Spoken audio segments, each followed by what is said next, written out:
Welcome to Jason's Jewels. I am your host, Jason Alexander. And today we have our NBA playoff preview episode. And on hand with me is my NBA expert, none other than my youngest son, aka Jason Alexander Jr., also known as Baby J, also known as Juice the Goat. But I think we're gonna roll with Baby J today. Yes, sir. Yep. So Baby J, you are the first guest I've ever had on my show. And so it's gonna be a new experience for me, new experience for our guests and everything. Yes, sir. But I had to have you on because the NBA playoffs are coming. And when it comes to the NBA, I don't know that many people. I can count on my hand the number of people that I feel like watch the NBA or follow the NBA more than I do. And you were at the top of that list. So for that reason, one of the reasons, but for that reason, I had you on here as my NBA expert. The other reason is I was inspired by LeBron James. And if he can bring Bronny into the game and whatnot and hook his boy up, I feel like there ain't no reason why I can't do the same. So shout out to LeBron. Shout out to Bronny for the inspiration for this episode. This is a Bronny safe space here. I got nothing but love for Bronny. So there will be no Bronny slander on my episodes ever. Got nothing but love for Bronny, nothing but love for LeBron. So had to go on and do the little inspirational thing from LeBron there. But as my NBA expert, so who's your favorite team in the NBA? Who you like watching, and who's your favorite player? Who you rooting for and pulling for these days? Right. First off, I'm glad. It's an honor to be on here. Obviously, I'll be seeing all your clips that you be posting and whatnot. Anything you post, you already know I'm watching. So to finally be on here, I'm excited. It's dope. But you already know, big OKC fan. And before anybody says anything crazy, I've been rocking with OKC since they literally became a franchise. You're my witness. Oh yeah, They became a franchise in 2008. That's around the time I got in the NBA. I will say 2010s when I really became a fan. They was solid then. Oh yeah. But became a fan then, mainly just because I just got in the NBA and I just wanted a team and I didn't want to just hop on a bandwagon. Right. OKC was up and coming. They just become a franchise in 2008. So, they only been a franchise 2 years. Right. And I remember seeing KD in college when he was at Texas. And I really I'm still young then, not understanding what's really going on. But I'm like, that dude's too tall and too little to be out there hitting step back three. You know what I'm saying? KD was crazy. And I remember seeing him as a kid. So once he got to the league, I followed him a little bit, and then they got Westbrook and Harden, and I really was like, no, this my squad right here. Like, they building something. Right. I'll always remember when Ron Artest, Meta World Peace, elbowed James Harden, and you and I had our back and forth about that. Hey, I'll never forget that moment. I'll never forget that. Yeah, I always remember trolling you hard, saying it was an accident. You was getting mad, man. You was hot about that. I'll never forget that. We ain't even got to get into Ron Artest. You know that man's crazy. That was not no accident. That's probably his only points of the game he want to sit there and do that to Harden. Man, I still ain't over that. Because at that time, James Harden, you know what I'm saying, he's real quiet. He don't do no celebrations. He come off the bench. He get busy. Right. But when Ron Artest did that, I really was just like, what are we doing here, man? Like, it's to get me hot just talking about it now, all these years later. I'm like, nah, man, what we doing here? Yeah. So I can attest you've been an OKC fan for a long time. So that brings me to my next thought. So as an OKC fan, I know you've always been a Russell Westbrook guy. Is that you? So you still rocking with Westbrook? Is that still your boy? It's still my guy. I can't say I don't rock with him, but I will say him low-key turned into a journeyman has, it's because I've always been an OKC fan. And when he went to Houston with Harden, I was still rocking with him there too. Like, I'm watching Houston games. I was basically a Houston fan. But once he left the Rockets, then he went to the Wizards, then he's on the Lakers, now he's on the Clip. You know what I'm saying? I can't follow him everywhere. So I'm still a fan, but I can't say he's my favorite player because to me, my favorite player, I'm watching every game you play. And I feel like I kind of fell off Russ. I still watched him in Washington, but he left Washington and went to the Lakers, and I was just kind of like, man, I'm not going to be no Lakers fan, man. Like, I'm cool off that. But I still, from afar, I'm still, when he has his good games, I'm still rooting for him. If the Nuggets are on at a decent time, I'm going to watch. But, them boys be playing at 10:30. I'm not staying up to watch that. But, and the Nuggets are low-key OKC's rival, so I got a hard time rooting for them too. But he's still my guy. I'm always love Russ, but I can't say he's still my favorite player. But he always going to be one of my favorites, though, for sure. So who would be your favorite player nowadays then? Oh, you already know. It's SGA, baby. We on our MVP run. You already know it's SGA. And my boys, Matthew, they could all vouch for me because obviously, you know, I'm not a UK fan. But when SGA was at UK, I was rocking with him then because I felt like we played similar the way I played when I was in high school. You know what I'm Right. saying? Oh yeah. Slow release from the three. He's not really gonna shoot it, but he's trying to attack. He's trying to get to the rim. He's real crafty, got a handle. You know what I'm saying? I felt like me and him kind of felt similar. And that ain't even with the Alexander last name. I just kind of like I was rocking with him when he was at UK. So Right. full circle moment. Now he on OKC. It's only right that he's my favorite player. You know what I mean? Right. So with that said, you definitely feel like he's gonna win MVP this year? I think so. I think so. And you already know I thought he should have won it last year, but this year I think they kind of have to give it to him. Although Jokic is having a historical year, I can't sit here and act like it should be a runaway. If people were voting for Jokic, I'm not mad at it. Obviously, I got a little bias in it, but man, I've watched every OKC game that I've could. There's a few late ones I haven't watched, and I'm like, I don't think people are really understanding what we're seeing from SGA. Right. Granted, Jokic is having a great year, and I know SGA probably will win MVP. But I'm like, man, when you sit there and watch the way he gets his buckets, like within the flow of the game, Mm-hmm. um, it's just something special to me. I really don't think it's one of them players you can't really defend. You got to get the ball at his hands, man, because you guard him 1v1, it's over. He gonna Right. get to his Right. spot and he gonna do what he do. And I'm like, as a fan of the game, I don't know how you can't, you know what I'm saying? How you can't like watching somebody like that. Oh So yeah, he's smooth on the court, man. And one of the things I like about him is he's kind of a, I don't want to say he's a throwback player or old school player because he's really not, but his game, he's got a lot of mid range in his game. He can hit from anywhere on the court. And like you said, once he starts to incorporate 3-point shot into his game even more, it's only going to make him more dangerous. So facts. I always enjoy watching SGA play. Can't never pronounce his name right because Facts. his name, the way his name is spelled, is after an R&B group that was big when I was growing up, Okay. and they pronounced it Shy. So every time I see it, I want to say A Shy, lot of people do say that too. and Shy it's all because of that be that eating music me group. up. I can't lie. Anytime somebody says Shy, like talking to somebody casually, and they're like, "Man, Shy's cold," I'm like, "Hey, come on, bro. That ain't his name. That is Yeah, not his name." yeah. Hey, the only reason I say it's because of that R&B group. If it weren't for that R&B That makes group, I'd be able to say his name. But I right. see That that and makes it sense. just messes me up, messes my whole head up. I go back to 1990 and it's slow songs in my head all over again. But I feel you. I'm telling you, I enjoy watching him play. He's one of the ones that I enjoy watching play. Another one I enjoy watching play, and granted, he don't play a whole lot or not as much as he should. But Mhm. one person I enjoy watching play a whole lot is none other than the Zion Williamson. And I'm running out of things to say about my boy because I've been taking up for him. I've been taking up for him since day one. They've been calling my boy fat, been calling him eating beignets all the time and whatnot. You know, they got the Fact. Wendy's jokes for him when he's going through the Wendy's drive-through and whatnot. I'm not even gonna get into the personal habits that he has with the women and the women that he be chasing out here and whatnot. I ain't even gonna get into none of that. Yeah, we ain't got My to touch. main thing with him is he ever going to reach his full potential? Do you think he's going to ever reach his full potential as an NBA player? He is my guy. Hear me out. He really is my guy. But I gotta say no. Um, and the only thing is, that's what's gonna be crazy about his career. I think any version we see will never be the best version of Zion. But hear me out when I say that could still be 26 a game, 70, almost 70% from the floor. The only reason I don't think he can reach his full potential, like the full Zion, is he's already had so many like injuries. Right. And that's something I don't think he's ever gonna overcome that. I think that's something that as his career goes along, he's gonna have too I think we're too far gone by now. Think But so? I think so. Just because he's what, 24, 25, and he's already, Yeah, I I was mean, going to look up. I was like, let me check out this. Let me check out his age. Just see here. and I just feel like he's in that range where he has the size, the strength, the athleticism to be a great defender. He could be an all NBA defender if he wanted to. Yeah, oh, yeah, But because of these absolutely. injuries, I don't know if his conditioning is ever going to be okay for him to really take that role on both sides of the ball. You know what I'm saying? I Right. still think offensively, he's always going to dominate if he's out there, whether he's Oh yeah, 280 for sure. pounds or 260.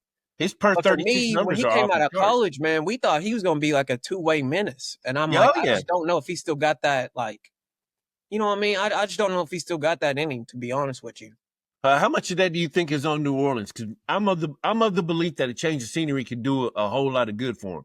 I just don't know.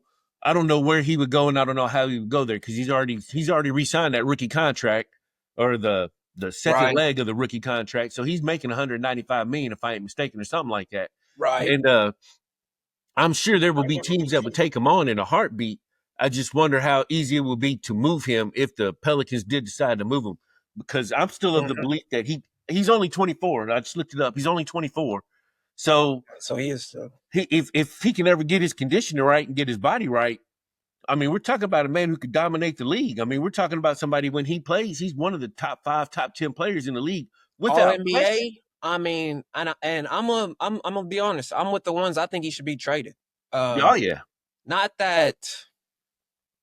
No, I'm not getting into all the he needs to be in New York, none of that. I just think he needs to be traded because, like you said, I don't think New Orleans fits. I think too that relationship's got kind of rocky. You know, they're throwing subliminals in the media, and I just think a better space, get better people around him. Maybe he can change his diet. Maybe he can get, the help he really needs. Because I feel like the Pelicans, yes, they put all those stipulations in his contract that you need to be at this weight or you're not getting this guaranteed money, da-da-da. And like, I get that, but I don't know. I just don't like the way that they went about it. And I do believe if, say, he gets moved somewhere like, obviously he can't go to San Antonio, but an organization, you know what I'm saying, of that ilk who's going to hold him accountable, I think then really he has no choice, you know what I'm saying, but to really turn up. So what organization that would be, man, I don't even know, but I do want him out of New Orleans. My guy, Brandon Ingram, he already got out of there. I'm happy for him. So I'm like, we just got to get Zion out there next, man.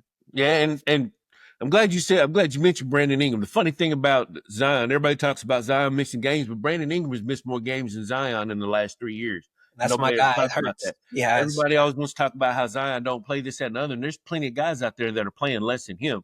Facts. But for whatever reason, he's going to be the magnet to the controversy as far as not playing and this, that, and the other and whatnot. It's that clickbait era we live in. Stephen A., Shannon Sharp, they love to get on there and, oh, he's fat. He been eating gumbo and this and that. This season, Zion, I mean, he probably still about 260, but I thought he looked good. Yeah, his body does look good this year. He looked good. I guess the fat jokes, we just gonna do that for the rest of his career. I'm like, if they still saying he's fat this year, I got news for you. I feel like this might be the lightest we see him.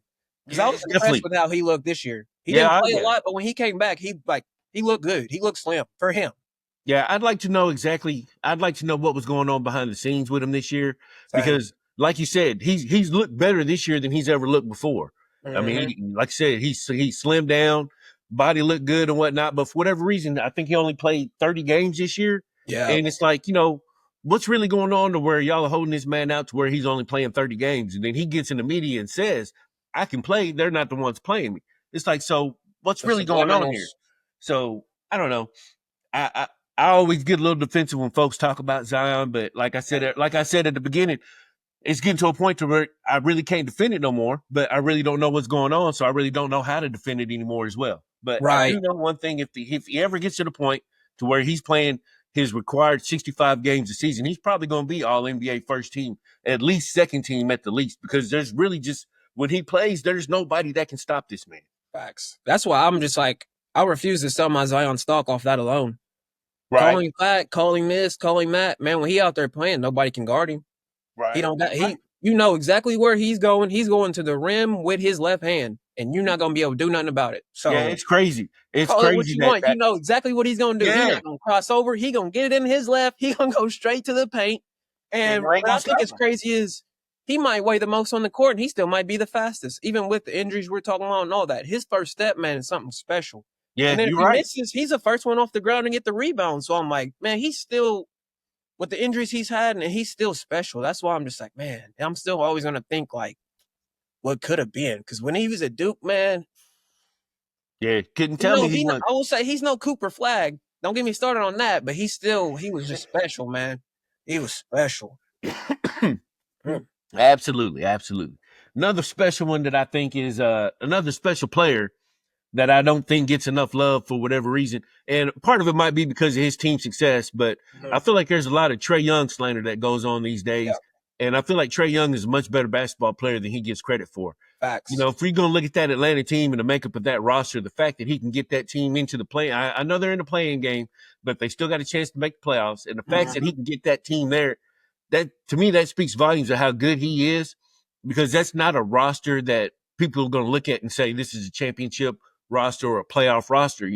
Granted, I got nothing but love for Dyson Daniels. I love me some Dyson Daniels, but if Jalen Johnson's going to be hurt, that cripples the Hawks' ability and their ceiling tremendously, because Jalen Johnson, we're talking about a dude who's going to put up stats in 5 categories for you. Right. And if you take that off the court, that's going to handicap the Hawks, and that's going to leave it on Trae Young. Yep. But to go even further to that, Trae Young he's always got the Hawks in playoff contention. If they don't make the playoffs, they at least had a chance to make the playoffs. But if I ain't mistaken, I'm just going off the top of my head right now, so folks don't kill me. But if I ain't mistaken, Trae Young went to the Eastern Conference Finals, maybe, or went deeper in the playoffs before Luka did. He did. And those are things that I think people get, I don't know, maybe take for granted or just forget about for whatever reason. But I've always been a big Trae Young guy. So I was wondering what your thoughts are on Trae Young and his career and the season he's having this year in Atlanta. Man, I love Trae Young. I really do. He's another one. Watched him in college, just went ahead and followed his career onto the NBA because I was just like, he's nice. He's LV over here. He's nice, though. My thing with Trae Young is I think people ain't watching the games, man. It's that clickbait culture. Right. You see him draw, because he's part of the foul baiting crew. He does draw a lot of fouls, so I can understand why people don't want to watch that one and complain about it. But I got to ask folks, do you ever sit and think and realize that this man is like 6'1", less than 200 pounds? Right. Without him drawing fouls, there's not going to be many ways he can score other than the outside. He's not scoring amongst them trees, and I feel like that's asking a lot of him to expect him to do that. So for me, I view that as a skill for him. All those little guys, Brunson does the same thing. Right. But with Trae Young, the way he can just manipulate the game, man, his shot selection, it is down this year. His 3-point percentage is down this year. But kind of what you were alluding to with Jalen Johnson, with him not out there, man, he's got to do a lot. Something with the Hawks team, too, I don't know what direction they're really trying to go into. I think that's a lot of it, too. If you get the right pieces around him, I really think we could be like, okay, he is something special. But it's one of them things where you look at their front office, what is their plan really? Can we really say that they're building around him, or are they just going after the best talent and then just hoping that fits? Because I feel like even when he went to the conference finals, that wasn't the best team to put around him. It was just he took his play to a whole nother level. So it was kind of like everybody get in line and play your role. But he's never really had a team around him that can really be, we can look at it and be like, man, Trae Young let them down. It's always he does more with less. Right. So for me, it's kind of hard to understand how he gets the slander he gets, because I'm not the Halliburton is my guy, but this is just a comparison I'm making. If you put Trae Young if you switch them, I don't think much changes, but we running around here talking about Hallie like he's all NBA and he's this and that. But when we talk about Trae Young, he barely making the All-Star team. So I'll just be confused. I'm like, how are we, if anything, these two should be going up against each other. How are we acting like Hallie's so much better than Trae because he does have a better team around him? But to me, I'm just like, Hallie's also 6'5". So that's a big difference to me. And the same thing with Brunson. They talk about Brunson like he's the best thing since sliced bread. And Brunson's cold. I'm not saying that. Right. But what does Brunson do that my man Trae Young can't do? What do you think Trae Young do if you gave him Karl Anthony Towns? Some of these other folks. Josh Hart. Mikal Bridges. I mean, you got Trae Young out there with Reese Shea. And Reese Shea is nice. He's coming along at the end of the season, but I'm like, man, he's damn near the second best player. He's a rookie. Yeah. Oh, yeah. Like, what are we doing here? But I love watching Trae Young. I think he really is cold.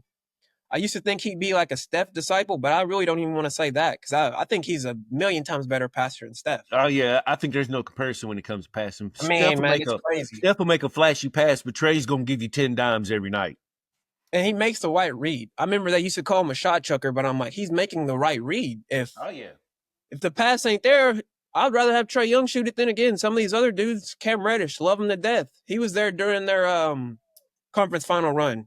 Right. I'm taking a contested Trae deep three than I am Cam Reddish in the corner. That's just me. Or Kevin Herter, or some of them other cats they had out there with Trae that ain't even on the team no more. I'm just like, got to give him something to work with, and then I think his respect will really be there. But he might be the most underrated player in the NBA right now, if we're being honest. I can't disagree. I'm a big Trae Young fan, so I love can't even disagree with that.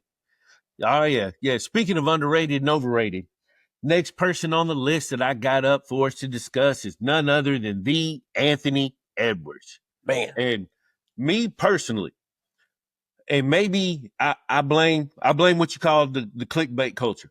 Mm-hmm. A lot of my views on Anthony Edwards are skewed because he had that good run last year. They started comparing him to Michael Jordan and Kobe Bryant. And I ain't gonna lie, this shit just kind of pissed me off. Because I was like, look, Ant is good. Ant's got potential, but he So ain't let's there relax. yet. Yeah. He ain't there yet. And I ain't saying he's not gonna get there. He's got the potential to get there. He's still young. He's still 22, 23, 24, somewhere around in there. Mm-hmm. He's still young. He's gonna get there. But folks want him to be there already. And he just ain't there yet. I just ain't seeing it. Right. And granted, he lost Cat this year, so I think Timberwolves. Well, I think it's obvious they took a step back. They were top 2, top 3 team last year. Right. This year, I think they're just going off the top of my head. I got them in the playing game right now, and they're probably not even going to be able to escape that based on what I was looking at the scenarios today and whatnot. But I don't want to say I got a love-hate relationship with him because I love Ant. I love his antics on the court. I love his personality. I love the way he plays. I love the fact that he's got that dog in him and he's not going to let nobody stop him. But at the same time, he's got to win.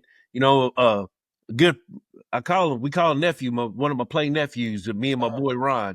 It's his nephew for real, but he's a big Anthony Edwards fan. And he's always on me about Lamar Jackson. Every time we talk about football, he's like, Lamar Jackson ain't never going to win a Super Bowl. Lamar Jackson this, Lamar Jackson that. Well, of course, the other day he starts talking about Anthony Edwards. So, of course, I got to troll back. I'm like, well, Anthony Edwards ain't never going to win a title. Anthony Edwards ain't never going to do this, that, and other. Said, if you ask me, Anthony Edwards is the NBA's Lamar Jackson if we're going to have that convo.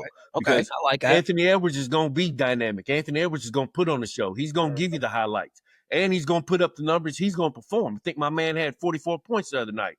Yep. I mean, when he hits the court, it's going to be a show. Mm-hmm. But he still got to win.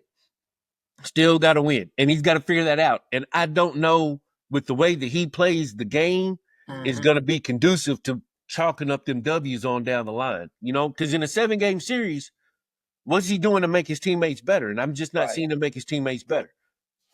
And I think you hit the nail on the head. He's great, but in order for him to take that next level, I think he's got to be more of a playmaker. And you can tell by the way he plays, that's not really what he's looking to do. He's trying to get downhill and score as many points as he can, which is cool. That's cool. And as a fan, it's fun to watch. But we seen that when they went against the Mavericks. It's almost like you can't do this by yourself. Right. And I did like the team that they had with Cat. I'm like, I do think that Cat trade is only going to set them back. Absolutely. Because I do, Julius Randle, me personally, I'm not that big of a fan of him, but I'm just more so thinking floor spacing. Right. Whether the Cat didn't defend, didn't do this, didn't do that, you got to respect his jumper. So he's going to be out on the perimeter, and that's another man out the paint. This year, I will say it's been impressive to see Anthony Edwards really take his three-point shot to the next level because it's like he can't. I know everyone's like, why is he not driving as much? Why is he not? Them lanes ain't there like they used to be. Julius Randle is not Karl Anthony Towns. Right. So, not to say he's settling, because, I guess it is settling, because somebody with his athleticism, there's no reason you can't be getting to the line leading the league in free throws. But that's what's scary about him, man. It's like he's, like, just out there playing around. Like, he hasn't really checked into what he can be. Because a lot of times, like, I'm sure you've seen that interview earlier this year. Teams were double teaming him. They're just like anybody but Ant, get the ball out of his hands. And he mad in the post game press conference talking about, man, I just want to score the balls. Sick of these double teams. Da, da, da. And it's like, that's that youth talking, because it's like, man, they double teaming you because you great. That's now you got to figure out what am I supposed to do to beat this double team.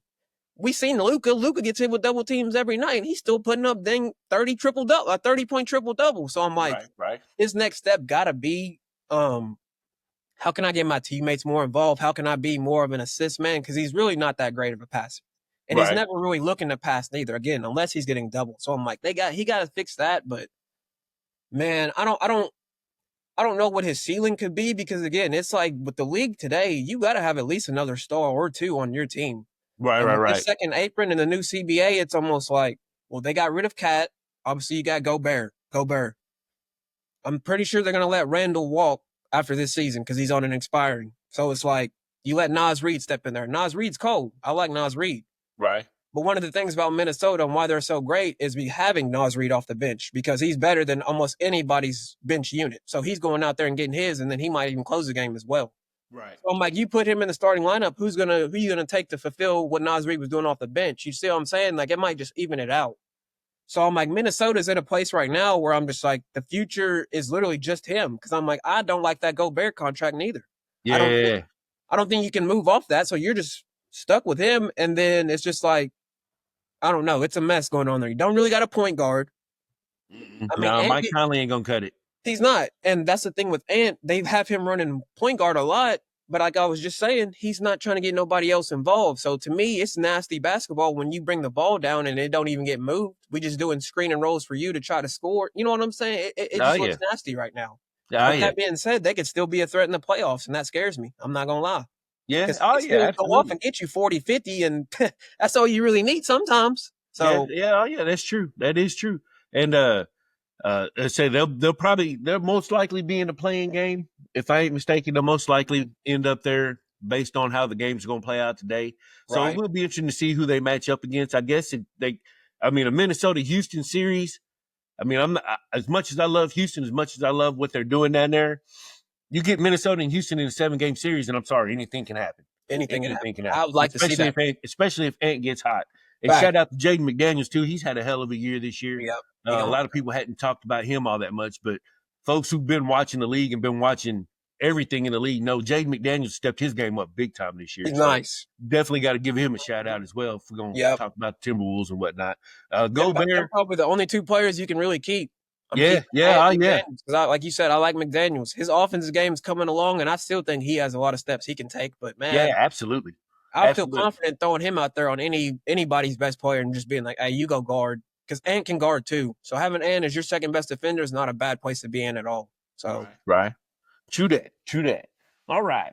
Now, we got one more player I want to talk about before we get into before we start talking a little Jokic, I guess.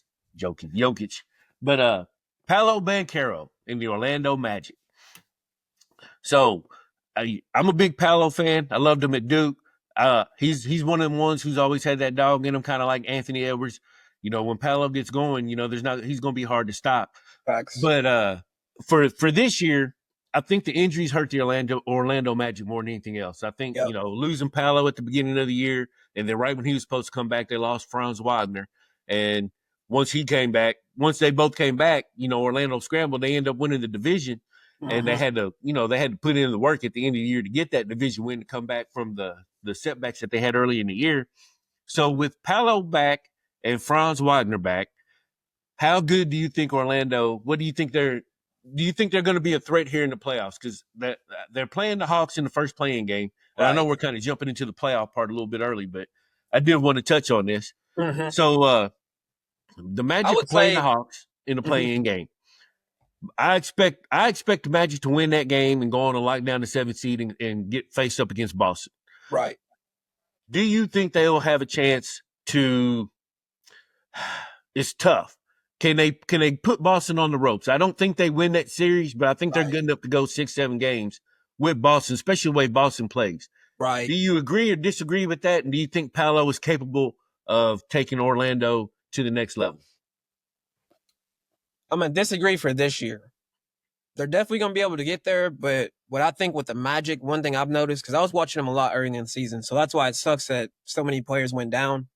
They need Suggs. Yeah, Jalen Suggs, man, and I didn't even realize it at the beginning of the season. He got a bag, and I was kind of like, you want to pay him that much? Point guard in the NBA, it's pretty deep. So I'm like, you probably could have got somebody better. And then he got hurt. Paulo and Franz come back, and they look like a completely different team. Right. Well, that's whenever I really was like, okay, they do need Jalen Suggs because he is nice. He's gonna lock up. He's a good point guard. Jumpers come a long way. He's hitting threes now, so I'm like, he did impress me. And I'm pretty sure he's out the rest of the season. I don't know if they officially said it, but I mean, I'm not expecting him to come back at this point. I'm not expecting him to come back either. I hadn't heard anything. I hadn't looked into it, but I hadn't seen anything suggesting that he would be back anytime soon. Right. So I definitely agree with you. But yeah, I definitely agree. They do need Suggs. I'm like you. They were one of my favorite league pass teams. And it's one of those things that if you watch them a lot, you notice and you realize what Jalen Suggs means to them on defense. And to add to that, if I'm not mistaken, point guards have been able to score at a pretty good clip against Orlando without Jalen Suggs in there to be able to defend the other team's point guard. Yep. Normally, that's what he would do was take care of the primary ball handler on the other team. And Right. Jalen Suggs, he's one of them ones. He's in that Drew Holiday mode where he can defend 3, 4, 5 positions. You're not going to see him up against Giannis Antetokounmpo often, but if he gets hit in the switch, he will guard that man, and he's going to do what he can to give that man issues. And a lot of folks just give up in that situation. But Drew Holiday, Jalen Suggs, them dudes are like, no, you ain't going to score on me. I don't care who you are. So I think that's a mentality I think that the Orlando Magic are definitely missing this season. So yeah, I definitely got to agree with you on that one as far as how they might be able to do against Boston. As long as they ain't got Jalen Suggs, it's hard. It's going to be hard on them. It is going to be hard on them. And they got to, which this is more of a front office problem, but they got to touch on that shooting, man. They got no shooting, no outside shooting. Right. They went and got KCP, and it didn't help out none. I don't know what happened to him.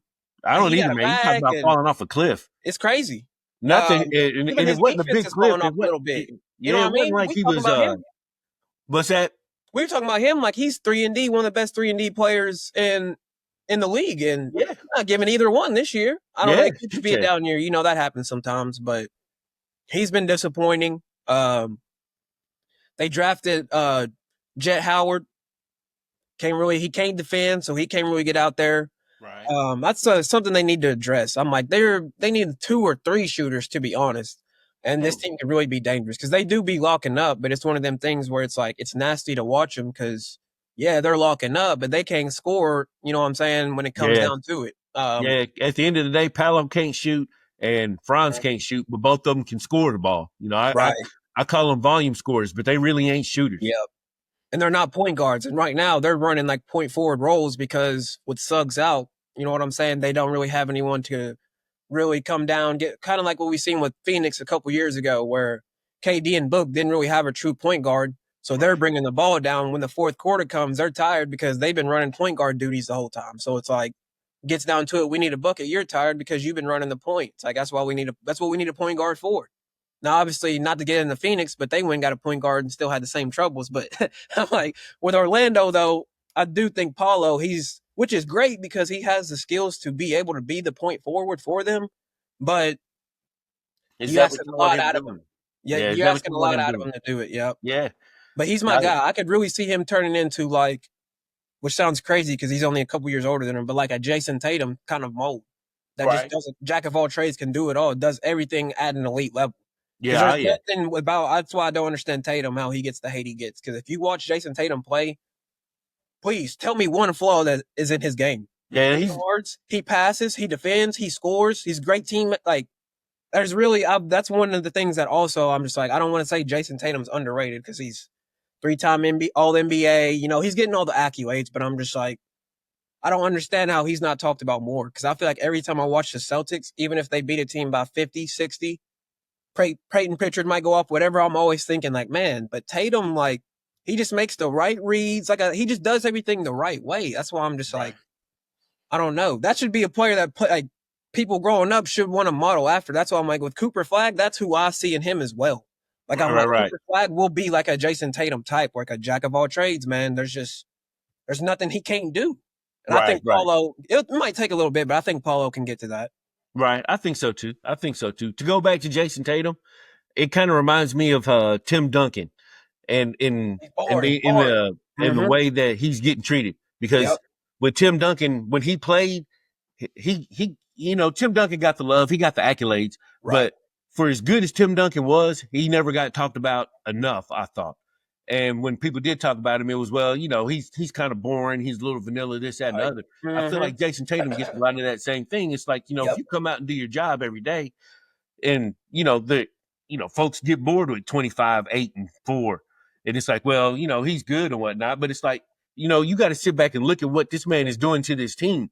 You're talking about the Boston Celtics where they're just absolutely loaded. But at the end of the day, when they have a close game, regardless of who the opponent is, they're going to Jason Tatum to close out that game. They're going to put the ball in his hands and they're going to say, bring it home, Jason. And that's what he does.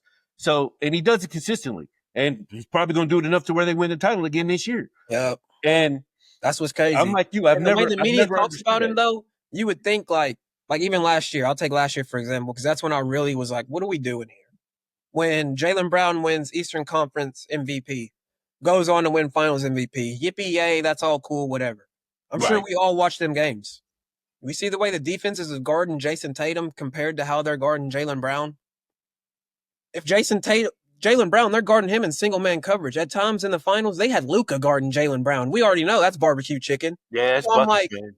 It's buckets. context matters, man. Context matters. I know Oh people yeah. love to look at stats and go off the stats, but I'm like, if you watch them games, anytime somebody with a straight face was trying to tell me Jaylen Brown was better than Jason Tatum, I just stopped talking. I'm like, I ain't even want to. You ain't watching the games. I don't even want to argue with you because Right. I'm like, they're sending two people with Tatum. Anything he does, the whole defense is watching. You give it to Jaylen Brown, he's on an island. You're not leaving Jason Tatum on a island with Luka Doncic. I can promise you that you're not doing No. that. So No. You'll let that matchup happen one time and you'll never let it happen again. never happen again. That's Yeah. why I'm just like with Tatum, man, it's just weird. Because even Jason Kidd kind of like fed into the whole narrative last year where he's like, Jaylen Brown, he's their best player. Well, why don't you guard him like it then? Right. Didn't do it. That's why I'm like, everybody knows better. And like you said, with Tim Duncan, that's a perfect comparison because it is like he don't do enough. Like you said, he's boring. But think about it. If Anthony Edwards had Jason Tatum's accolades, He'd be MVP. can you imagine? You see how they talk about Ant now. Could you imagine how they would talk about Anthony Edwards if he had Jason Tatum's accolades? Because Yeah. Ant loves to talk trash. He's rah, rah, rah. He's in your face. Tatum's going to kill you and get back and get on defense. Ain't that what we want? Oh yeah. It's just weird, man. It's weird. Yeah. I agree. All right. Well, let's get into these playoff matchups. We'll start off with the Bulls versus the Heat in the play-in game. It's the 9 and the 10 game. Loser goes home. Winner gets to play the loser of the 7 and 8 seed, which is the Magic versus the Hawks. So Bulls versus Heat. First up, who you got? I'm going to go Heat. Do like what I've seen out of the Bulls this year, though. My boy Josh Giddey's over there now. I have enjoyed watching them this last month. They have been pretty fun. The Bulls have been pretty hot lately. That's one thing. That's one thing that I think they got to their advantage coming into this game is they've been hot. The Heat have been playing good ball, but I can't go against Spoelstra, man. Can't go against something about the Heat, man. Something about the Heat. Yep. I'm like you. I expect the Heat to pull this game out just because they have Eric Spoelstra, and I feel like he's one of the better coaches in the league. Yep. And they're going to this game relatively healthy. They really don't have any no big injuries. They're going to have Hero. They're going to have Bam. They're going to have Andrew Wiggins. So I would like to think that in this situation that the Heat are going to go on and pull this one out. But if Kobe White stays hot, Josh Giddey's still doing his thing, and the Bulls just as a team continue to keep doing what they're doing, it wouldn't shock me at all to see them pull out this game as well. True. I will say with Bam Adebayo, man, I think it's like last 10 games, he's hit at least 2 threes. So that's something to keep an eye on with him because I was disappointed with him coming into the season. Up until All-Star break, Jimmy got traded. It was looking real rocky the first few games, but ever since then, he's really picked it up. I'm expecting a big game out of him because Vooch, anytime somebody plays the Bulls, your center's going to get off. Vooch cannot guard. He don't want to guard. You tell he don't want to guard. So I could see a big game out of Bam. Love Tyler Hero. Could see him going crazy as well. I think it could be a fun game for real. Like I said, Bulls been playing good ball, but I can't bet against Spoelstra. So yeah, I'll take the Heat in that one. All right. Now on to the Magic and Hawks. Now I think this is going to be a fun game. We got the number one scoring defense against one of the more fast-paced offenses in the NBA in the Hawks. So it's something's gonna happen. You know what I'm saying? You got the best defense, best offense. Yeah, something's gonna give. So how you think this one's gonna play out? This is another one that's gonna be a good one, but I love Paolo, but I gotta go Trae Young and the Hawks, man. One thing about Trae Young too, we've seen him the past 3 years now. Hawks have been in the play-in, I think, every year since it's come across. He gonna show up. Yes. He's gonna show up. Oh yeah. It's only one game. You only got to get one. This ain't a series. This is one game. In one game, I'm going to take the Hawks just because I could see Trae going something crazy, 45 and 13, something like that. He can carry his team to one game. Now, granted, they'll probably get swept, in the playoffs. But I'm going to take the Hawks, man. I think he can get them one. Yeah. I personally would like to see the Hawks win this game. Mm-hmm. I think they win this game because I am concerned about Orlando being able to score late in the game. And I know we talked about Paolo. I know we talked about Franz. They got the guys who can score the ball. Yep. But one thing that rings true with Paolo and Franz is at the end of the game, at the end of the day, they are not great free throw shooters as well. So Facts. if this Yep. game comes down to the Mention end that. with where you're counting on these dudes to make shots and make free throws, So big I'm ass. gonna lean on Trae Young because Trae Young's been there. Trae Young knows what it takes. Trae Young, he relishes these roles, man. He loves being in these situations. Nice And trade. And like you said, I think it will come down to. I think it'll be one of them games that come down to the wire. oh yeah, absolutely. And in this game, winner goes on. All you got to do is win, and you're in. You win this game, you're in the playoffs. They don't have to worry about trying to win another game, this, that, and the other. Yep. And personally, I think Atlanta and Orlando are both going to be in the playoffs. I think they both make it through this play-in stretch. But I'm with you. I think the Hawks are going to pull out this game, and I think Orlando's going to come back and have to play probably the Heat. And I think they can beat the Heat just on familiarity. They're in the same division. Yep. Give me Orlando. If you give me Orlando or Miami, I'm going to take Orlando over Miami all the time just because they're going to slow the game down. And Miami's going to play that slow down game with them. I think that favors Orlando. So, give me the Hawks against Orlando and then give me Orlando against Miami to make the playoffs. Yep, I agree. And like you said, even if, say, like Orlando does happen to beat the Hawks or whatever the case may be, I still think those will be the two teams that come out of the play-in will be Orlando and the Hawks. Whatever order that goes in, I do think those will be the two. Right. So, yeah, that'll be fun to watch. All right. The next matchup I got is probably going to be my favorite first round matchup, and that is the Detroit Pistons versus Micah's New York Knicks. Yeah, shout out Mike. What you got on the Pistons and Knicks? Like you said, this is going to be an exciting series. I'm gonna go Knicks. I was torn on this one because I've been watching Detroit. Like, I'm a Detroit fan. Anytime they're on League Pass, I'm tuning in. Love what I've seen out of Cade Cunningham, man. Mm-hmm. I think we all expected this jump last year, but he's finally taking it now. So better late than never. Right. But I don't know if he's got enough with him. Jaden Ivey getting hurt. That's what a lot of people I haven't really talked about. Jaden Ivey been out all season, and Detroit still had the season they had. So you throw him in the mix, there's no telling. They might be a 3 seed right now. You don't know. Yeah, that's a good point. I'm gonna go Knicks. I think Cat. He's All NBA this year. I don't know if he makes it or not. If I had a vote, he's going to be on my All NBA team along with Brunson. Right. So, yeah, I'll go Knicks. I just think they got a lot. I like Thibodeau. I know there's been talk about him running his guys into the ground. I do agree with that as well. But I'm like, I think they can at least get you a first-round series. I think it'd be competitive, though, but I'll go Knicks and probably 6. Knicks and 6. I think I'm like you. I think it'll be a competitive series. One thing I've noticed about the Knicks, they can't beat teams that are better than them, but teams that aren't better than them, they seem to have no issues with. Right. At the same time, I do think, like you, this will go 6, maybe 7 games because Detroit's one of them teams, man. They ain't got no quit in them. They ain't got no punk in them. Facts. JB Bickerstaff's been man. What he has done for them is insane, man. If he don't get Coach of the Year, I'm gonna be disappointed. Yep. But I am looking forward to that series. I like the makeup of the Knicks a lot. You know, I love Brunson. I'm a big Josh Hart guy. I love them guys that do everything. Love me some Josh Hart. I think Cat he's been perfect for what they want and perfect for what they need. Yep. OG is underrated. He don't get any credit for anything. But you're talking about a dude who's gonna come out and give you 15 points. He's gonna D up somebody on the wing pretty good, and he's gonna knock down 3-pointers for you. Yep. You know, he's a perfect role player. And I ain't even got to Mikal Bridges yet, who's capable of giving you 30 on any given night if he shows up to play. Yep. So I love the makeup of the Knicks. And like you said, Tibbs is going to run them dudes in the ground. They're going to play 40 to 45 minutes a game. That's one we can count on that. Yeah, so they're going to be consistent. You bring in Deuce McBride off the bench. He's going to come in, bang down about 2 to 4 3-pointers for you.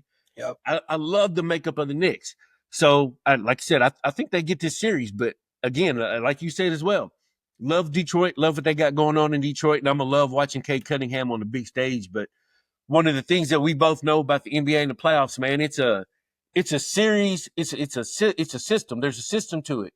And when you get to the playoffs for the first time, you're probably going to lose because you ain't got that experience yet. But for Detroit's future going forward, I think this year is going to go a long way towards them becoming stronger on down the road, getting some more pieces that they need. Because much as I love Jalen Duren and Isaiah Stewart, I'm sorry, that's just not going to be enough for you to Right. make a long run in the playoffs. They gotta shore that up down there somehow, some way. Because shit, as good as Isaiah Stewart is, he might mess around and get ejected from the game, and then you only got one big man in Jalen Duren left. And Jalen Duren, as good as he is, he's gonna get the rebounds. He's gonna get a double-double, but it's gonna be 12 points, 10 rebounds. You know, he's not gonna Yep. be like he's not gonna come out and dominate in the paint, and he's definitely not gonna be able to keep up with somebody like Cat for 40 minutes in a game. So Facts. I agree. yeah, Like you so said, you this is know, going to be something that we look back on too, just because to see where they were at last year and see where they're at this year, they would have been in the play-in this year. I think that's a win for them. But yeah, to absolutely. clinch the playoff spot, when last year we're counting how many losses y'all got in a row, I think that's pretty impressive. So, like you said, I do think that as long as they just get the experience this year, they're set up. So that'll be the main thing. Oh yeah, absolutely, absolutely. All right. Next up, we got the Bucks and the Pacers. And you talk about two teams that hate each other and put on a show every time they play. Give me the Bucks and Pacers. Much like the Knicks and the Pistons, man, this is going to be another first round matchup that is just probably going to be insane. And I really expect this one to go 7 games. Yep. But jumping into that one, I saw something. You correct me if I'm wrong. Is Dame Lillard coming back for the playoffs? I seen something that hinted towards it. Me personally, I'm not expecting him to be back. That would be cool, but I'm not expecting it. I did see something that kind of hinted towards like he's been taking that medication, he's feeling better. But I mean, with blood clots, I'm like, that's something I don't know if you really want to play with, to be honest. So Right. I think you have to play it by ear, but I'm like, I don't think he'll for sure be ready game 1, but maybe it's something that he comes back mid-series, which would still be kind of crazy, but I feel like we've seen crazier. So it'd be up in there. But I'm giving this prediction thinking he won't be back, and I got Pacers in 7. I agree with you. I think it's going 7. But I don't know if Giannis gonna have enough. I think he could average a triple-double, but the Pacers, man, they've been playing good ball lately too. Mm-hmm. They got their experience last year, so I do think this year that's gonna help them. Yeah. That's gonna be another good one, man. Like, I just don't think the Bucks got enough because outside of Giannis right now, I've been watching them a little bit more since Dame's been out. Man, Kevin Porter Jr. looked like our second best player. That's a problem. Really? That's a problem. He's good. Don't get me wrong, but he can't be your second best player, dog. Right. There's no way. I agree. Yeah, I like Kevin Porter Jr., but I definitely agree with the sentiment that if he's your second best player, probably not a good situation for you. They did just get Bobby Portis back though, so you know Bobby's gonna show up in the playoffs. He got that playoff experience, but like I said, I just don't think they got enough, man. And Hallie, I know I was just talking about him and Trae, but Hallie, he's another one that can just take your defense down by himself. Right. You gotta have eyes on him at all times. And I think since the All-Star break, man, he's been all NBA for me. He started off the season real slow and it did look kind of nasty, but since he's picked up his play, the Pacers have just taken off. Yeah. And somebody nobody likes to mention, Andrew Nembhard, man. I love watching Andrew Nembhard. Yeah. He's gonna lock up. It's like the Pacers have 2 true point guards almost. You know what I'm saying? Because he's a true point guard. It's just he has Halliburton, so he's got to play the 2. But if you watch their offenses when it's just Nembhard out there, Hallie's on the bench, obviously he's going to take a toll a little bit, but it really don't miss a beat. Right. So I'm like, I think that'll be something to keep an eye on. And they're finally letting my young boy Jarris Walker, they're letting him rock out. Okay. He's was that last year, the year before? I think it's his second year, but there was just no room for him in the rotation. He's been nice for them though. Plays defense, moves the ball, can score, real big body. I'm like, he's going to be a difference maker for him. And then Obi Toppin. Toppin, hey, man, might be the biggest kept secret in the NBA. I don't know why they don't play him more than they do because I feel like anytime I watch the Pacers, he gets off. Now, granted, I don't watch every game, but like a lot of the games that I've watched, he gets off every time. Right. And it seems like to me, I'm always just wondering, like, how this dude not get more minutes? Like, he comes in, he's playing defense, you know what I'm saying? He's hitting threes. He does anything you need him to do. So for me, I'm just like, he's another one I could see taking off. And I just think the Pacers, I really like their bench unit, man.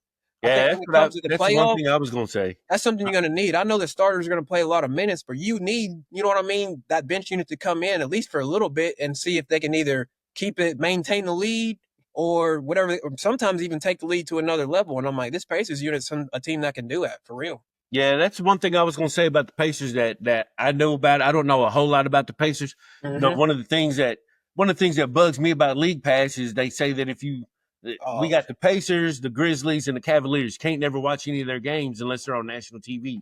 So I don't get a chance to watch the Pacers as much as I want to. Right. But I know that they're deep, and I've known that all year long that they're one of the deeper teams in the league. Facts. So and they're the 4 seed, so they got home court advantage. So theoretically speaking, this series could go 7 games, but this series could also go 5 games. You know Facts. what I'm saying? And they It could really could. always, Might and get they could ugly just be quick. 5 games that are real close that the Mm-hmm. Pacers just close out at the end because they're the deeper, more polished team. Mm-hmm. So, it could go either way, but I'm like you. I expect the Pacers to pull this one out. I think they're just too good for the Bucks, Yep. but it should be fun to watch because these are 2 teams that hate each other, and there's nothing more fun than watching 2 teams that Facts. hate each other in the playoffs because it's the playoffs. You win or go home. So Facts. And I that do think we're hate is going to going get to a come out, generational and they're going to series, see to be each other honest. over and over and over again. So they're going to be Mhm. tired of each other by game 3. Oh, yeah, facts.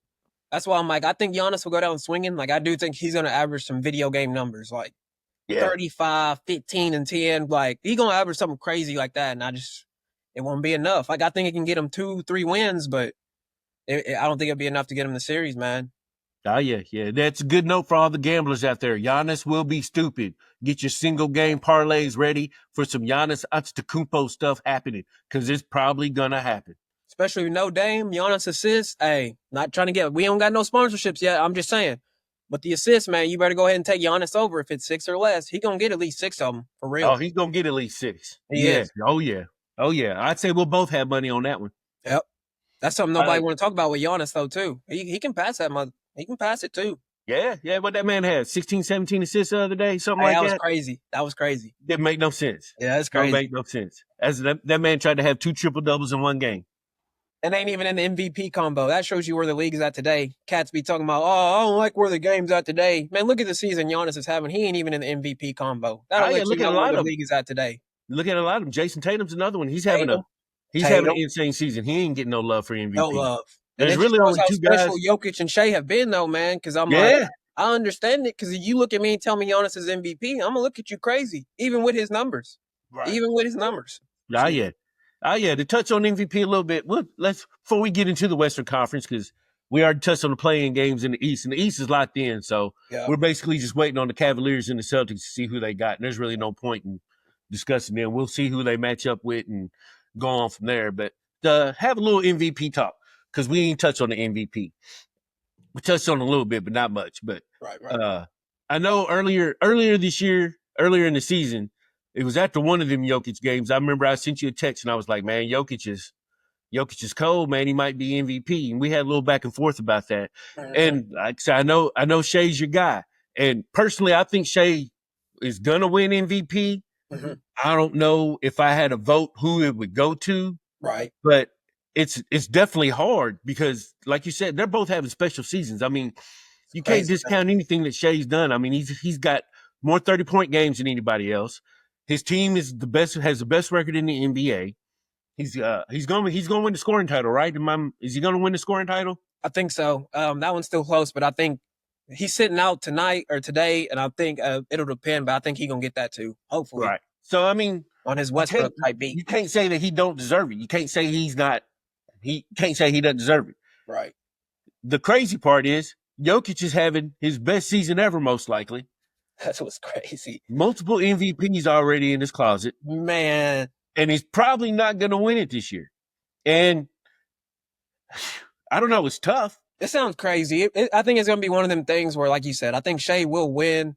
But if you're a Jokic fan or fan of the Nuggets, and it's one of them things where you look back and you're like, how did Jokic not win MVP that year? I'm not going to be mad at you because we still got folks today when Westbrook won his MVP talking about, how did Harden not win that MVP? And I'm like, they both did have a case. Obviously, I wanted Russ to win, thought Russ should have won. I'm going to stand by that.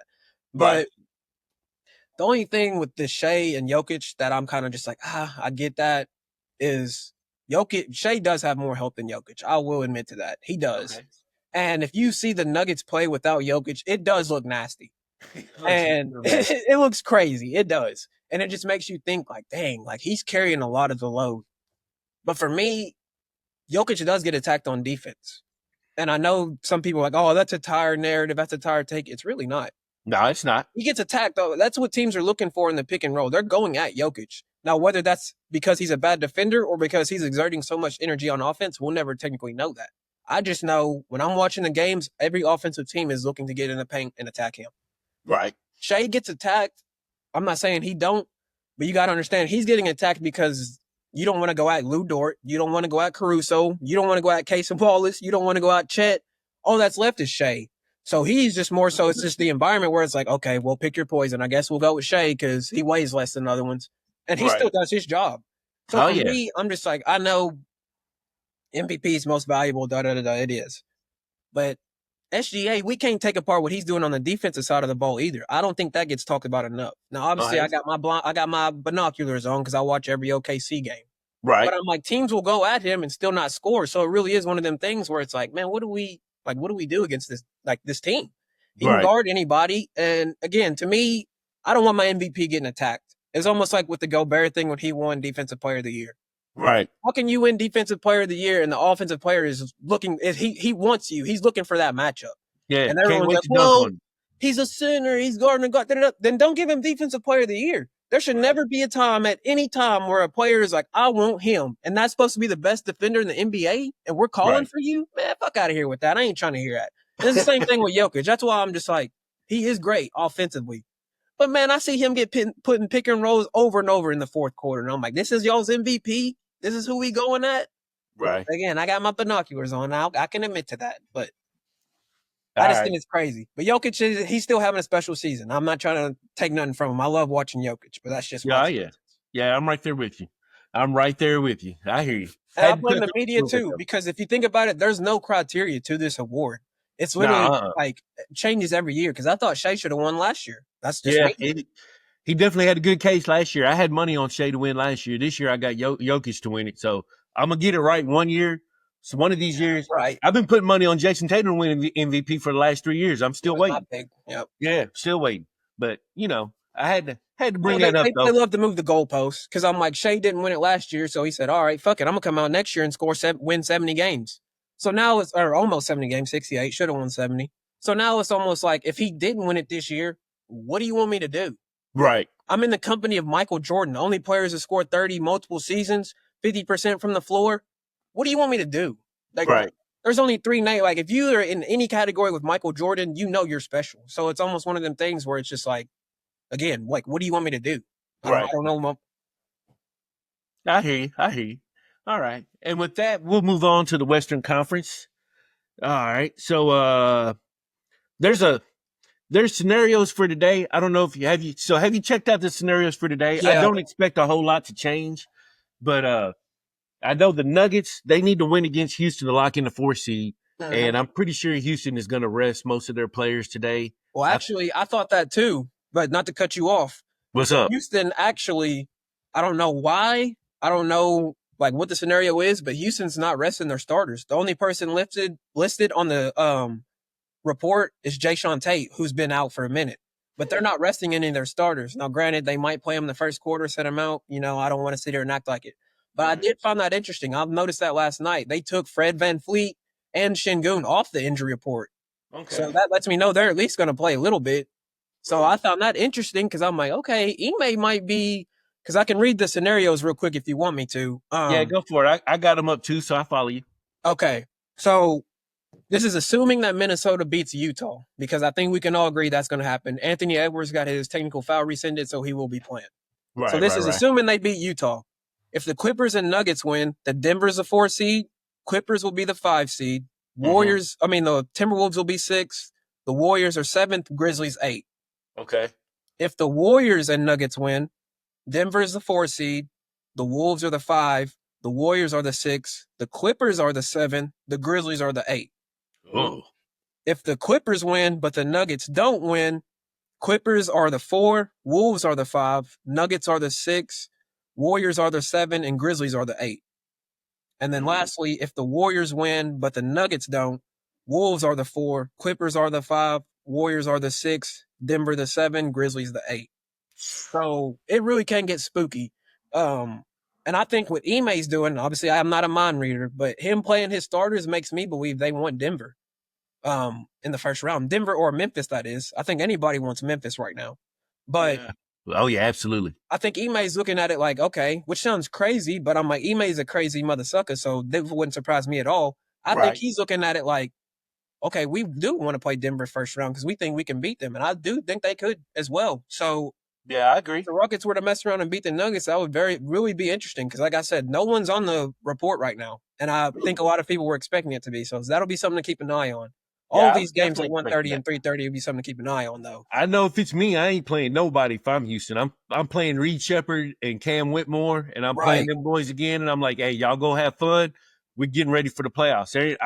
I wouldn't be risking anything because all it Yep. takes is one bad trip down the court, and your playoffs is over. It does. And two, you got to have if it is that he's wanting to play Denver, the Warriors got to beat the Clippers. That's going to be a good game. That's going to be the game I'm watching today. That is good. That is Warriors going to be a Clippers. good game. That's I'm going to gonna be a be. playoff type game because both them teams are like, no, we got to win today. They both have to win. Yeah, they Yep. both got to win to either stay where they're at or to not be in a play-in game. So Mm-hmm. yeah, they're So both going that's to be going to going be. hard. And the Clippers have been playing some good ball here lately. They have, man. They They have. might be the hottest team in the NBA right now. Yep. They have. But I will be honest. I don't. If I'm the Warriors, I don't know. Because for them, do you really want to see LA first round? I'm not saying that they wouldn't beat the Lakers, but if you're the Warriors, I don't know if you really that's something that you would want. You know what I mean to happen. Yeah, I don't know yeah, if that's but a good matchup, but I mean, if you're the Warriors, who you want? You want the Lakers round one, or you want Houston round one? yeah, that's the West is a gauntlet, man. Pick your poison, I guess. Me personally, I'm going at Houston just because of inexperience, but I don't know. We just seen what the Rockets did to the Warriors less than a week ago. Amin Thompson guarded Steph arguably better than we've ever seen. I Yeah, ain't never. He had Steph in jail, man. Had him yeah. frustrated. Had him out there crying to the refs. I'm like, you're right. I don't know if that's something they want to see for I real. said that man had 3 points, right? He had 3 points. He had him. 3 points. He had him in jail. He did. Yeah. So, yeah, I don't know. It's like you said, pick your poison. Do I want Amin Thompson guard me, or do I want to deal with LeBron and Luka in the playoffs? Right. Just man, yeah. So man, it's kind of hard to put a good finger on the Western Conference playoffs without having them locked in, not knowing who's going to do what. So I guess we'll just talk about the Western Conference a little bit more. So who you got coming out the Western Conference? Even though we don't have the matchups and we ain't got the Right. seasons locked in, we know who's locked into the playoffs. I'm So a. who I'm you gonna got stick with coming out the West? I'm gonna stick with OKC. I do think they're coming out. How far they make it last year? I can't remember. They made it to the Second semifinals, round. right? Yep. Got beat by Dallas in the second round. Okay. Obviously the draw will depend. Me personally, what I would want as a fan, I'd like to see Denver get the 4 seed and the Clippers get the 5 seed. Okay. Because me personally, I would rather have Golden State and LA on that other side, let them battle it out, and then Houston and Minnesota on that other side. So Right. as long as I don't got to see the Lakers or the Warriors until conference finals. That's just me personally. Right. Clippers, they are making a great surge. They do look good, but personally, they don't put no fear into me. They got wing defenders, and they got a lot of good wing players, but I think that's what matches up well with OKC. I want to avoid what is it? I was gonna say, so a healthy playoff Kawhi doesn't concern you? It does, man, but and I don't want to wish injury on nobody, but he's gonna probably play 3 games in the first series. They're gonna get up 2-1, and then they're gonna say he tore his ACL on a play that we never even seen. And he gonna finish the game, walk off the floor, and then game 4, they're gonna be like, Kawhi ruled out rest of the season, meniscus surgery, and we're gonna be sitting here like, again?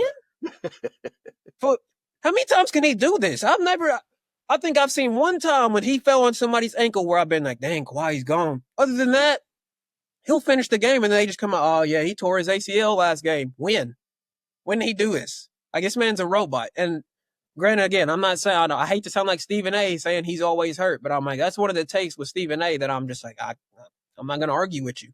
We see this every year from Kawhi almost at this point. He turns it up in March, comes out in April, that first playoff game, we're like, dang, he scored 40. Like, that's prom Kawhi. And then, like I said, he get hurt and it's over. And I love James Harden. You know, I love James Harden. Right. Yeah, you do. We know how he shows up in the playoffs. You've That's been my a guy. James Harden apologist for a very, very long time. And I've been going to bat for him. So as a fan, I can be real. Him and Russ, they don't play well in the playoffs, man. They don't. Right. It's just always how it's been. So can we lean on Harden? Can we trust Harden? This is with a healthy Kawhi. Can we really lean on him? Norm Powell, I might sound like a hater. His regular season was phony to me. Yeah, he did well. But we had people calling Norm Powell an all-star.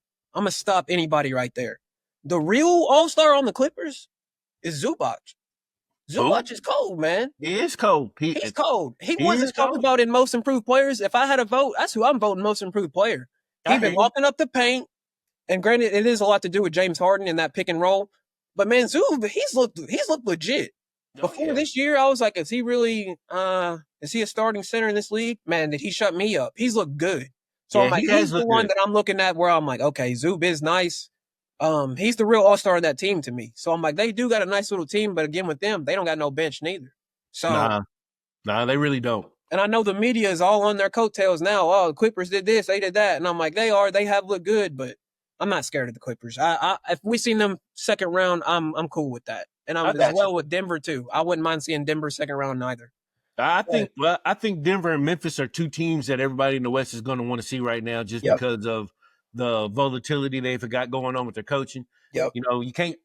That was weird to me on Memphis' part and Denver's part to get rid of their coaches. Now I understand that if there's a need Man, to get away from them, but I don't understand how this is going to help you out as far as continuity going into the playoffs. And if I'm anybody in the West, I would love to see Denver and I'd love to see Memphis. okay. And Yep. that's just where I'm at with both of them. That's my I can't ideal wait to see where scenario. Denver ends up after this day goes by to see if they end up still in the 4th seed. Yep. I think they will, but if they don't, if Houston does play that game and Houston does beat them, and the Nuggets fall to wherever they may fall, because if I ain't mistaken, they can still end up in the playing game, right? Yep. Yep. They can still get the 7th spot. If I mean, they lose, they will they will more than likely be at the 7th spot. yeah, and if they make a playing game, I wouldn't know who they're playing against, but I could easily see them losing one or both of them games and their season being over. I could too. That's the thing with Memphis too, because I was just saying I want to see Memphis first round. I think we sweep them, but I'm like, Jalen Wells is out for the season, and I know he's Yeah. a rookie, but man, he was taking the best defensive assignment the whole season. Right. So no Jalen Wells on Memphis, and we're going against and you go against OKC. What, they gonna have John Morant guarding Shea? Like what are they gonna do? Because Jalen Wells, he's done what like hit for him being a rookie, he really did impress me. Right. This rookie class, I mean, for before the season, for everyone to be talking about this rookie class the way that they did, and then Jalen Wells, a second round pick, was supposed to go undrafted. I'm like, no, for him to have had the season he's had has been very, very impressive. And to not have him, I think with him, it was going to be hard for Memphis. But now you don't have him. I'm like, I'm not expecting anything out of them. Right. I got you. And with Malone too, I want to touch on that firing. Gotcha. I thought both firings were pretty crazy. With Memphis, we kind of already seen. Remember last offseason, they fired all of Taylor Jenkins's coaching staff, and they brought in their own people. Yeah. So we kind of the writing was kind of on the wall. Then you fire all my assistants, you hire your own coaching staff. You know that don't be happening. They let the coaches hire their own. So that was kind of when he got fired. I was surprised at the timing. But I wasn't really surprised that happened because apparently this offense that they've been running was that new regimen of coaches that they've had in that are like, they've been the one pushing this motion kind of offense. And a lot of people have been like, why the Grizzlies running this? Ja don't look happy. That wasn't Taylor Jenkins. That's this new coach that's in there now. So I think that's also something we need to look at is what's going on with Ja here. Like he's been playing well as of late, but I still think that's something to keep an eye on because it's the opposite. Some people thought he wanted to get rid of Jenkins, but it's actually this new offense that he's not happy with, and that was not Jenkins' offense. I just think it was weird of Memphis to let him go, when they did, because Taylor Jenkins is a damn good coach. Yeah. I can't recall. I'm not saying it's never happened before, but I can't recall a moment where two teams that are clearly in the playoffs fired their coaches right before the playoffs. That's crazy. I seen a stat that said this Jenkins firing was the latest the coaches ever got fired leading up or like before the playoffs. And then Malone beats that record last week. So that's crazy, ain't it? And in the article I read from The Athletic about Michael Malone's firing, the Nuggets looked at the Jenkins situation and basically got inspired from it because they were basically like, well, they did it. So why can't we try the same thing? Both teams think that's given their teams a spark by putting a new voice in the locker room a week before the playoffs. I don't agree with it, but I guess we'll see what happens. I mean, hey, it's putting something in the locker room. I don't know if it's a spark, but it's putting something in the locker room. That's for sure. To each his own. I mean, these owners, man, to each his own. Man, they're having fun. They're having fun with their beans. That's for sure. We ain't even That got to extra touch step. on. We ain't got to touch on the Mavericks owner, what he been up to. That's why I'm just like the owners this year have showed they ass for sure. Oh Because I'm yeah, like oh I yeah. haven't remembered a season like this. I think they're trying to get this. I ain't trying to get too far into this, but it's like I think they're trying to get power back, man. Because you know the NBA's player empowerment league. That's Oh all yeah. everybody talk about. No other leagues are like the NBA. NBA players run the league. I think the owners are kind of like, nah, hold on, we run this league. You know what I'm saying? Yeah, oh, You yeah, I think hear you. that's what they're trying to do? They're trying to send a message. I feel like. You never really know, never really can tell.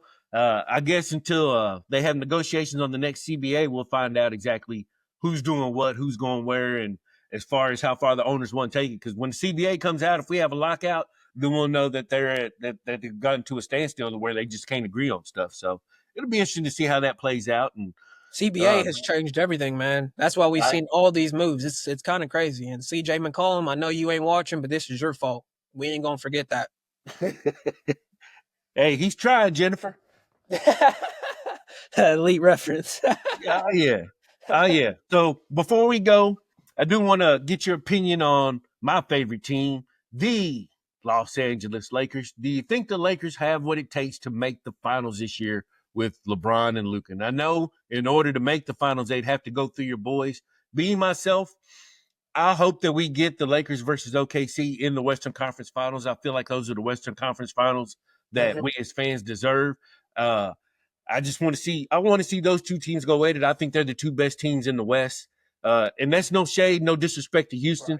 And I say all this, Houston could very well come out of the West because when it comes to Ime Udoka, he's not going to have a bigger cheerleader than me from somebody who isn't a fan of the Rockets. Right. That man is an insane coach. He's a hell of a coach. We saw what he did in Boston, and we saw how quickly he did in Boston. Yep. We're seeing how quickly he's doing it in Houston. So definitely want to make sure that I want folks to know I'm not shitting on Houston. I got a lot of love for Houston, and I think that Houston very well could come out the West. But at the same time, I want to see the Lakers versus OKC. Right. So, what are your thoughts on the Lakers? Do you think they have what it takes? Do you think that they will be able to pull it out with LeBron and Luka leading the charge? This one's tough because I don't think they will, but I'm also trying to think of it in this aspect. If we would go on to play the Lakers in the conference finals, I'm going to be nervous because to me, that sounds like again they probably went through Houston, and at this point, I'm going to assume they went through Golden State. Now, if Okay. I had to rank the teams that I don't want to see in order, number one would be Golden State. I Okay. do think if I had to make a pick other than OKC, who's coming out the West, it would be Golden State. I Okay. think that once they've added Jimmy, man, their defensive numbers have been off the charts. That's another Um, team that's been hot. they have, and what sounds crazy is they got someone like Kaminga who has played spotty minutes, but it's almost like he makes them worse in a sense. So I'm Okay. like, I'm going to give them the benefit of the doubt that they're going to be able to figure out where he's going to be able to mesh, like with this lineup and with this team. And once that happens, man, I think it could be GG's Yeah. because the role that Jimmy has taken on, it's almost like like offensively, what do you do? Yes, you know Steph's going to run around, but he's still going to be able to get open. Granted, Right. we've seen Amon Thompson guard him very well, but I'm like, I don't know if any team can sustain that for a 7-game series. Mm-hmm. Um, I think the main thing is going to be what we see from playoff Jimmy, but enough of the Warriors. With the Lakers, I don't know if they got enough. Because That's Luke my and LeBron, concern. that's scary enough, but no disrespect, you can't go into war with Jackson Hayes, man. I don't see a Right. team making it to the finals with Jackson Hayes as their starting center. Right. Um, Now I get they didn't want to make the big Mark trade. I would have made it if that's I just would have me. made it. Because Dalton Connect's not even in the rotation, so it's Man, like, I was when they made that trade, I was talking mad trash. oh, I was nervous. I was nervous. When they said Mark Williams is coming, I was like, that's it, that's a wrap. Luka's got his guy. He's got his Mhm, big man he can throw his lobs to. We got a rebounder, we got a shot blocker. mhm. We got what we need. I Yep. still to this day don't understand why they I don't didn't. either. I really don't either. I don't understand the They can logic say the behind that. physical, but I He mean, kept what's that got playing. to do with this year? Like, Yeah, he kept playing. They was like he failed the physical. He went back to Charlotte and just kept on playing like ain't nothing happened. It's and like, he what are can we doing literally here? fix the holes. Like, I think that's the perfect big for Luca. Yeah, Rim, it really rim run, is. defend the rim. I'm gonna throw you this lob. All you gotta do is catch it and lay it in, catch it and dunk it. That's it. Set Yeah. the screens. That's it. Hey, Well, that I man also was thought it was weird. yeah, that man was putting up 20 points a game with LaMelo out there when they got out there together. So I know he could have I know that he could have been a big factor for the Lakers. So I'm like you. It's hard for me to believe that the Lakers can pull out a 7-game series against a high quality team Yep. like OKC or Houston for that matter. When Mm-hmm. you got when like you said, you're rolling in there with Jackson Hayes as your center, and we know he's only going to play 20 to 24 minutes, but at the That's end just of the not. day, It's hard. It's hard to have confidence in that. it really And is. It really is. I I mean, think if with you're going, OKC too, how you beat OKC really is in the paint. Because we yeah, got yeah, wing defenders, we got people in the wing, and we still got Chet, we still got iHeart. But I do think iHeart he can be exposed with a good big. Like if we play Jokic gonna have him twerking out there. We already know that. There's certain right. centers that are gonna do it. Shingun, like we just seen Shingun kill Chet and Hartenstein. So I'm like, if you have a good big, like OKC is vulnerable to that. But with Jackson Hayes, man, we live it. It's some other role guys though, because I could still see y'all. Like that's what's crazy. I think I could still see y'all getting to the conference final with this roster. Dorian Finney-Smith, quiet as kept, he's still Mr. 3-and-D. He gonna lock Yeah, up. he is. He's hitting shots, man. That's a whole different team. Yeah, Rui yeah. He's our Hachimura, Lou Dort. he is. And Rui Hachimura, quiet as kept, he's looked good both ends of the Yeah, floor. Long as yeah. he's Now still that he's healthy. healthy again, that's for Yeah, sure. man, he's another one. So I'm just like, And I like what JJ's they a got going sicko, on. boy. JJ's gonna come up with a game plan. Hey, JJ, I will never forget Charles Barkley, Stephen A. Them. Oh, he's a podcaster. We gonna act like this man didn't just play in the NBA for 500 years? You think he Right. don't know? You don't think he don't know the ins and outs of a locker room? I always thought that was crazy, but Oh yeah. maybe that's my Duke bias. I knew JJ was going to be a great coach. I I was wasn't more sure so how upset. I JJ didn't was want him gonna to be, be the but I was Lakers. hoping for the best. I didn't want him to be coach of the Lakers. I was more so like, no, he's going to be a great coach. You don't need to go to the ops. Why don't you go out to Charlotte and build them up, something like that. So to see the success he's had already, I'm not surprised, man. Right. JJ's my guy. I've loved watching his pod. So I'm like, that's another thing too. This is going to be his first playoff series or first That is playoff for true. the coach. I'm interested to see what he can do because he's one of them ones. He attacked the regular season like it was playoffs, drawing up plays, doing defensive schemes. You know what I'm saying? So I'm like, Oh I'm yeah. interested to see what JJ can do in a series. And I'm hoping too that you guys got to play the Warriors first round. To be honest with you, because I just want to see that series from a fan aspect. See another Braun Absolutely. versus Steph. Yeah, yeah. I think that'd be a great chess match. And I think too, it's just this is what's scary about the Lakers. I don't think they're there this year, but this offseason, they're gonna go get a big. I've seen names like Nick Claxton thrown out, which would be perfect. They're gonna go get a big, add a couple more role players, probably get off Gabe Vincent, and it's really gonna be scary. But I'm like, to look at this roster and still I can't confidently say this is not a contender. It's kind of scary, man. It really is. Right. All right. So one last thing before we go. The Cleveland Cavaliers, do you believe in them or not? Can they win it all? Are they good enough to defeat the Boston Celtics and come out the East and then take home the title? As they've been one of the best teams in the league this year, they got a good roster, got a good coach. Can they do it? This one's tough, man. I'll say this one's tough because I flip flopped on the Cavs. There's times where I'm like, hey man, they coming out the East, and then there's other times where I'm just like, and it's not a slight against them. It's just Boston's so damn good, dude. Like Boston is just different. Right. I do think the Cavs. I think they'll get to the conference finals, but I just don't have anybody beating Boston, man. And that's even with OKC. I can take my binoculars off. I think Boston's gonna win it all this year. I think they're gonna repeat. Yeah. I think Tatum will get his get back. He gonna get a Finals MVP this year, and then they're just gonna go off in the sunset. And I think they'll probably blow it up. So I think this is the last year we got to deal with Boston. But if they're healthy, man, and I'm talking about Porzingis is healthy, Al Horford, if their rotation is healthy, I don't think anyone's gonna be able to do anything to them. So it ain't nothing really against the Cavs. It's just one of them things where I'm just like, you're not gonna have enough. When the Cavs and Celtics play, you already know what the Celtics are gonna do. We're going to Darius Garland the whole time. He's too little. And Darius Garland, I love watching him. He's a highlight master, great point guard. I think he's one of the more underrated ones because his stats took a hit, but he's still out there distributing the ball, doing what he needs to do. It's just he's not very tall. You go against a team like Boston, who the shortest guy in the starting lineup is Jaylen Brown, Derek White, 6'5". You know what I mean? That's recipe for disaster. Yeah, And right. all 5 players can shoot the three. That's what's going to be the difference. And I know some people like to, all they do is shoot threes. Man, if my centers can shoot, if my rotation can shoot 40% from three, why the hell I'm not going to shoot almost 100 threes a game? Why would I not do that? Right. No other team can do that. So that's why I'm thinking it ain't nothing against the Cavs, but it's more so just how good Boston's going to be because I do still expect the Cavs to get to the conference final. But I will say Second round, I'm expecting the Cavs and Pacers to play. I think that's going to be a damn good series.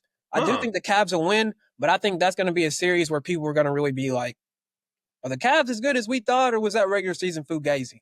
Because I really do think they'll win that series, but I could see the Pacers taking them to 6 or 7 and it being a really competitive series. Right. And I think while that happens, I think Boston's going to be sitting there chilling. I expect Boston to not have a series go over 5 until the conference finals. Whether they play the Knicks second round or not, I think they might sweep the Knicks, might even beat them in 5. So I think it's going to be one of them things where when the conference finals does come to a clash, Boston's going to have a week off, however many days off of rest while they're waiting on the Cavs. And I think the Cavs are going to come out of a gauntlet series with the Pacers.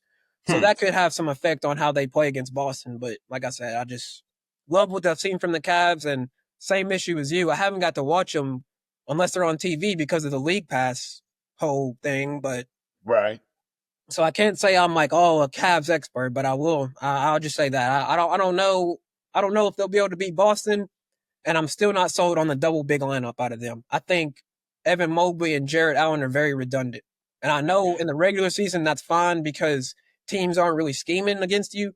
But I'm just in here thinking, and I'm like, I think the Pacers and Boston would have no problem scheming against the Cavs defense. But I don't think they would either. You know what I'm saying? They're both slow. Like Mobley's great.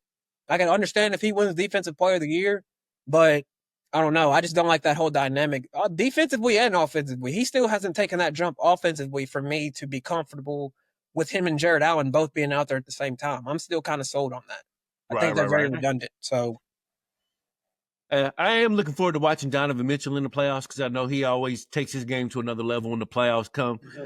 But I think my concern with the Cavs probably on down the road will be if they get to a point to where they're playing from behind, they're going to have to rely on Donovan to get them back into the game because at the end of the day, you're not going to rely on Jarrett Allen. Yep. Darius Garland, we just don't know. He ain't been there yet. He has, but he hasn't.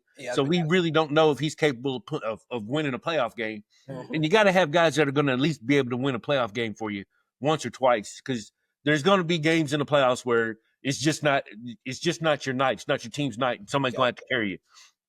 So that's one of the things I'm going to be interested in looking, seeing what the Cavs can do if they can, how they'll respond to those situations, I guess, so to say. Right. But again, I'm looking forward to watching Donovan Mitchell play in the playoffs because, like I said, he's fun to watch in the playoffs. But I can't disagree with anything he said.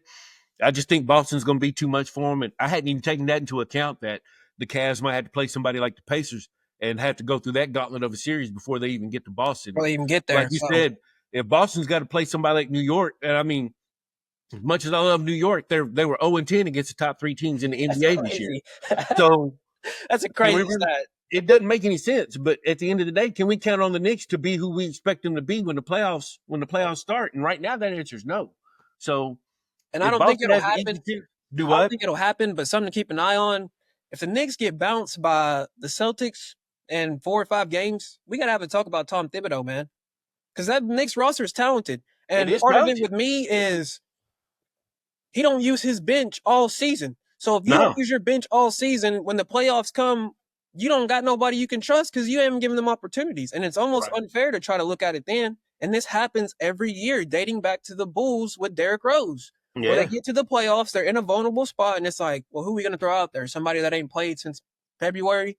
And it's one of them things where I'm like, I don't know if he's stubborn or what, but he has not changed. And that's one thing with Tom Thibodeau. I'm like, we can say he's great, but to me, he's like Mark Jackson. He's a regular season coach. He gonna lift your ceiling in the regular season, but we get in the playoffs, we talking about the same things that he's not doing. Yeah. So just something to keep an eye on. I know they love him out there, but with these coaches that are available, we get bounced in the second round by the Celtics and don't even get a game. Mike Malone, what are you doing? I'll bring him in. I bring him in. That's why I'm like, it ain't even nothing against Tom Thibodeau. It's more so just there's 2 great coaches on the market right now. Yeah, there really is. And they'll both get scooped up by somebody. And I think that makes a difference going into this playoffs too, because I think front offices are looking at their coach like, all right, let's see what he does, because if not, like I said, we got Taylor Jenkins and Mike Malone just chilling right now. Right. I'm taking either one of them over Tom Thibodeau. If I'm the Bucks, I love Doc Rivers. I'm taking either one of them over Doc Rivers right now. Absolutely, without question. I think there's a lot of coaches right now. I mean, a lot of teams right now who are looking at their coaches like, is Mike Malone interested? You know what I'm saying? I mean, it's just something to keep an eye on for real. Right. Oh, yeah. Absolutely. Well, that's going to do us for today. I hope you all enjoyed our NBA preview. We will probably do something again for the finals. Probably bring Mike back up in here. Probably bring him in here and do a finals preview once we got the final roster set up. But we'll definitely come back with something for y'all. I hope y'all enjoyed it, Baby J. Hey, I appreciate you taking the time and Oh coming yeah. on here and dispensing your NBA expertise to the Oh people. yeah. So, hey, if you got anything you want to say before we bounce? Man, like I said, appreciate you having me on. It's an honor. I'll be all seeing all your clips. You already know I'm commenting, liking on YouTube with it. So I'm like, it's cool to finally be on here, be the first guest. Like I said, it's an honor, and I'm just excited, man. Excited to see these games today. Excited to see how this playoff unfolds. But no, that's about it. Like I said, I appreciate you having me on, and let's see what happens. Good luck to your Lakers. Yeah. Good luck to your Thunder, man. We shall see what happens. Hey Hey, man, but like I hey, said, y'all we be at least gonna easy. get back to the finals. I'm not gonna say we gonna win, but we at least getting back to the finals, and I'll take Hey, that. That's a win for me.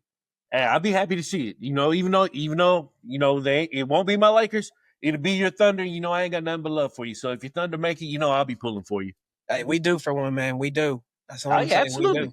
absolutely. Well, that's all we got from Jason's Jewels this week. Y'all be easy.